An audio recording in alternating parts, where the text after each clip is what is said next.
Assalamualaikum warahmatullahi wabarakatuh. Perkenalkan, nama saya Jihan Puji Lestari. Saya dari kelas 10 Babut, absen 33. Di sini saya akan menjelaskan materi tentang bahasa baku. Sebelumnya, saya akan menjelaskan apa itu bahasa baku. Bahasa baku adalah bentuk bahasa yang telah mengalami proses standarisasi, yaitu tahap penegakan kata, bahasa, dan kamus normatif. Nah, yang kedua adalah prinsip bahasa baku. Prinsip bahasa baku yang saya ketahui di sini ada 5. Yang pertama adalah penggunaan kata bahasa yang normatif. Misalnya, acara itu sedang kami ikuti, sedangkan acara itu tidak sedang kami ikuti. Yang kedua adalah penggunaan kata baku. Contohnya seperti kata bakunya saya dan kata tidak bakunya gua atau gue. Nah, yang ketiga adalah penggunaan ejaan resmi dalam ragam tulis. Yang keempat adalah penggunaan lafal baku dalam ragam tulisan.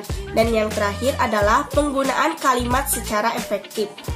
Perkenalkan semuanya, nama saya Isma Dawar dari kelas X Babut, nomor absen 11. Di sini saya akan menyampaikan sedikit materi mengenai kata dan klausa. Baiklah, yang pertama yaitu mengenai tentang klausa. Klausa itu adalah inti dari kalimat yang biasanya terdiri dari subjek dan juga predikat. Ciri-cirinya yaitu punya satu predikat, tidak punya intonasi akhir, dan merupakan bagian dari kalimat plural. Contohnya misalkan, ibu memasak, atau ayah bekerja. Sekian penyampaian materi mengenai klausa dari saya. Semoga dapat dipahami ya teman-teman. Kemudian kita lanjut lagi mengenai kata. Baiklah, kita lanjut tentang kata. Kata itu adalah satuan bahasa yang punya arti atau pengertian yang satu. Dalam tatanan KBBI, kata itu dibagi menjadi 7.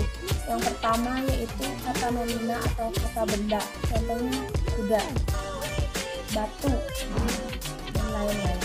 Yang kedua yaitu verba atau kata kerja yang menyatakan sebuah tindakan. Contohnya menyiram, membunuh, atau mengubur, dan lain-lain. Yang ketiga yaitu adjektif atau kata sifat yang menjelaskan tentang kata benda. Misalkan kata bendanya batu, adjektifnya itu batu, keras, misalkan seperti itu. Yang keempat yaitu adverbia atau kata keterangan.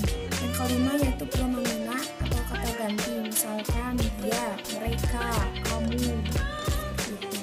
Yang keenam yaitu numeralia atau kata bilangan, misalkan 1, 2, 3, 4, dan seterusnya. Yang ketujuh yaitu kata tugas. Kata tugas pun dibagi menjadi beberapa bagian lagi. Misalkan ada kata depan, kata sambung, kata sandang, dan lain sebagainya. Sekian penyampaian materi mengenai kata dan juga klausa dari saya. Mohon maaf bila ada kesalahannya. Assalamualaikum warahmatullahi wabarakatuh. Perkenalkan, nama saya Niska Alfitriani dari kelas 10 Babut. Di sini saya akan menjelaskan tentang frasa. Frasa adalah gabungan dua kata atau lebih yang bersifat non-predikatif. Ciri-ciri frasa: 1. Terdiri dari dua kata atau lebih. 2. Tidak mengandung predikat. 3. Memiliki fungsi gramatikal dalam kalimat. Jenis frasa. Jenis frasa ada 4.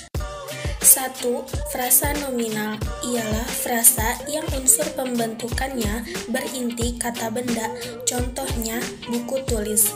2. Frasa verbal ialah frasa yang unsur pembentukannya berinti kata kerja, contohnya sedang belajar. 3. Frasa adjektiva. Frasa adjektiva ialah frasa yang unsur pembentukannya berinti kata sifat, contohnya cukup pintar.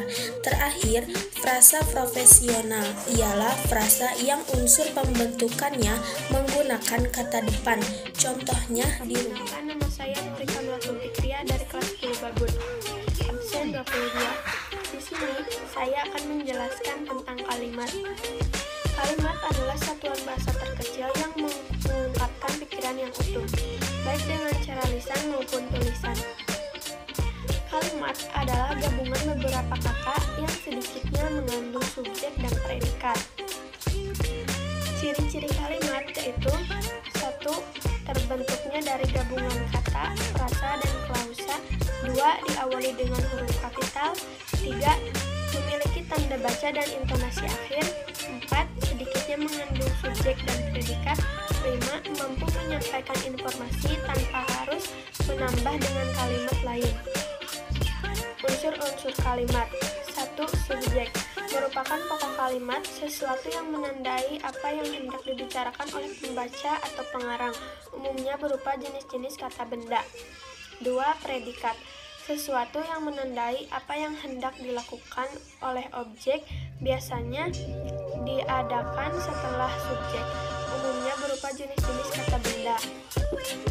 3. Objek sesuatu yang dikenai perbuatan atau perlakuan oleh subjek, berfungsi untuk memperjelas kalimat, umumnya berupa jenis-jenis kata benda. 4. Keterangan sesuatu yang berfungsi untuk memberikan keterangan pada kalimat, bisa keterangan tempat atau waktu. 5. Pelengkap sesuatu yang berfungsi untuk melengkapi informasi dan struktur kalimat, umumnya berupa jenis-jenis kata benda. Berikut 5 contoh yang akan saya berikan. Yang pertama, ayah mencuci mobil. Yang kedua, minggu depan aku dan teman-teman akan pergi ke museum. Yang ketiga, Amir tinggal di Jakarta. Yang keempat, bagaimana kabarmu hari ini? Yang kelima, tolong jangan berisik. Sekian, mohon maaf apabila ada kesalahan. Wabillahi taufiq wal hidayah. Wassalamualaikum warahmatullahi wabarakatuh.